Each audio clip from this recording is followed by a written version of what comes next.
8th graders, today's lesson is 2.3 force and motion, and just like we did in 1.6, at the end of this lesson you guys will have a little assessment grade attached to the modeling tools where we incorporate this concept of mass that we've been learning about the last couple of lessons into how force can change the velocity of an object. So with that being said, your learning target today, I can model how the velocity changes of objects of different masses when equal force is applied. So we're going to be looking again at how the velocity changes when we have two objects of different mass that have had an equal force applied to them. Okay? Alright, so first little activity for you guys today is to add key concept number 5 to your OneNote. If the same strength force is exerted on two objects, but the objects have different masses, the object with less mass will have a greater change in velocity. So really refer back to that if you guys need to. Keep that in the back of your head as you guys work through this, especially when you guys do the modeling tool. Okay, and moving on to your warm-up for today. Your warm-up is actually something outside of the realm of Amplify. So you guys have this little force in motion, which this will be the third time you guys have used this, so it should be fairly familiar to you guys. You will right click and open that link up, and then you guys are going to go into this little part that says motion that has the kid on the skateboard. So right here. Every time you guys run these, make sure you have all 4 of these little values selected. That is explained to you guys right here. Check all the boxes. And your goal is to collect the data using a stopwatch. If you guys have a stopwatch on a cell phone, you can use that. If you guys want to have someone at home help you guys out, you're more than welcome to do that as well. Maybe they time it while you start the simulation, whatever the case. Or if you guys are running this by yourself, you don't have a cell phone to use for a stopwatch, you guys can use this link right here for the online stopwatch, and then you guys can just kind of split your screen so you have the stopwatch on one half of it. I'll show you how to do it here. So if you guys pull that out and then minimize it, you guys can use the stopwatch in smaller views there. And then have your screen on the other side so you guys can pull the simulation out as well. Minimize that and go from there. Okay? So you guys have a couple different options to be able to see both the stopwatch and the timer. Okay? So that's one way you guys can do that if you don't have anyone at home doing that.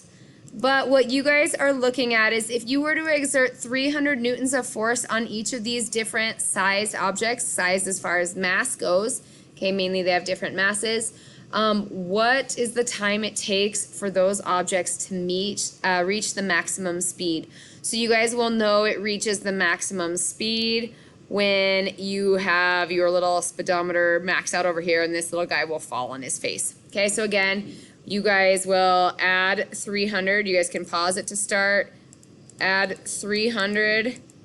You guys will get your timer ready, and then you'll start your time the second you hit play, and then you guys will watch your speed go up. You'll be looking at your timer, and then boom, max out right there. You'll stop your timer and tell me what time that was. So if we look back at our assignment, you have this data table on the next slide. So you can see you're going to be measuring these 6 objects. I've already entered in the mass of most of them. You will need to figure out the mass of the present based on this other data you've collected. So get the speeds for these, or the times for each of these, and then compare them to the time it takes you to do the present. So you'll actually do this part first, and then you'll tell me the mass. Okay? So once you guys are done with that, you guys can go ahead and move on to the next section. I'll go ahead and give you a second to pause and finish that up. Okay, once you guys have finished that data table, you guys will answer these questions about your warm-up. Which object took the least amount of time to reach maximum speed? So circle your answer, and then why? Use some good vocab for class, things like velocity, force, inertia, those kinds of things. Okay, next questions. Which object would take the highest amount of force to move? So you guys would have to think about this one. A little kid with a refrigerator stacked on top of him. So that might look a little something like that. All right, here's my little kid. Here's a refrigerator. Okay, or the man with 2 crates. So here's the man. Here's 2 crates. Okay, so you guys need to kind of use your knowledge of what we just learned to tell me which one of those would take the most force to start moving. Okay, and then explain why. Somewhere in your answer you need to use the term inertia. If you need to, refer back to your Newton's laws notes that we added the other day. Okay, on Newton's first law. All right, when you guys are done with that, let's move on to activity 3, which is a little simulation review before you guys move into your modeling tool assessment. Okay, so first off, you guys have this image right here that shows you guys two objects, A and B. Since they are different colored, we can assume that they have different masses, which you'll learn about here in a second. And from their little blue lines behind them, it looks like they're traveling in the same direction and at the same velocity. So make some predictions about what will happen in the sim when you exert the same strength force on two objects of different mass. Run the tests in the sim. When the tests are complete, think about how you would answer this question. Why did one object stop more easily than the other? Be prepared to share your ideas with the class. Okay? If your goal is to make these objects slow down, in which direction would you apply a force? So circle up, down, left, or right. This is a little prediction before you actually test it. And object B is more massive than object A, meaning it has a higher mass. If you apply the same strength force of 4 clicks, or in this case 40 newtons, to both objects, which object will have the greater change in velocity? Again, this is a prediction, so circle either object A or object B. Okay? And then you guys will test it out in the sim. So you're going to open the force and motion simulation and select the 2.3 warm-up. Obviously, we didn't do this as a warm-up. That's okay. It's the same sim, so you'll go right there. And it should already pop up for you guys, but just double check. Press run and then press play. So you guys are going to hit run. Oh, here we go. Run, and then you're going to hit prepare force. Okay? And set up your forces. So in the force panel, select object A and set up a force of 4 clicks in the direction that'll make it slow down. So you guys have to stop and think, do I want up, down, left, or right for my direction to slow this object A down?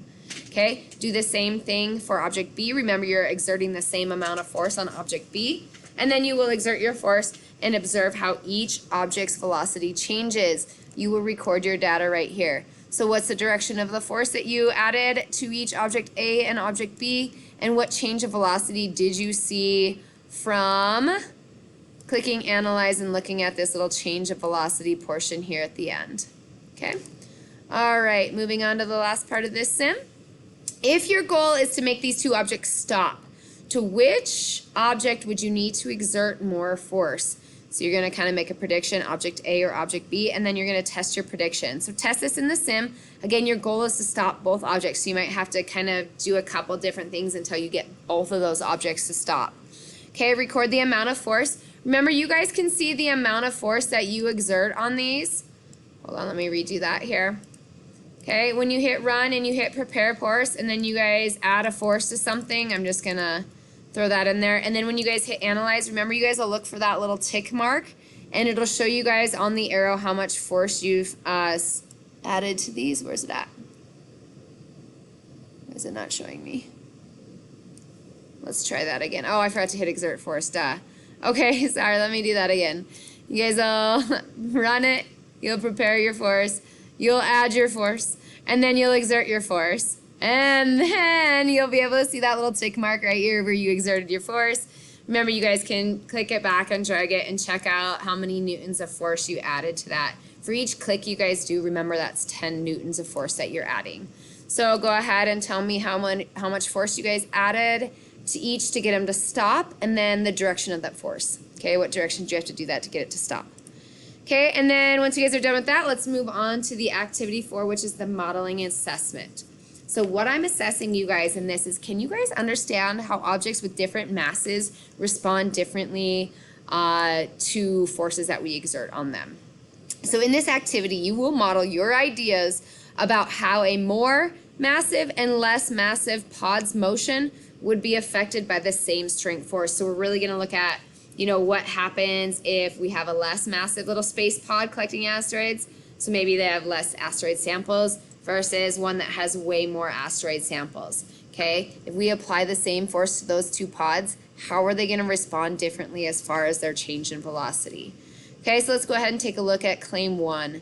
So claim 1's goal is to model the pod's mass so it shows that the usual thruster force would cause it to move in the opposite direction. So again, your focus is really on the mass of that pod. So you're going to open up the modeling tool right here, And then when you guys are done with it, don't forget to screenshot it. You guys will put that on the next slide.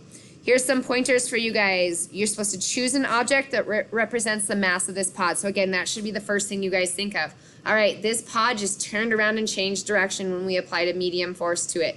Normally we apply a medium force and that object stops. So what's the mass of this object? Okay, which object are you gonna choose when you guys build your model? So let's take a look at what that model looks like.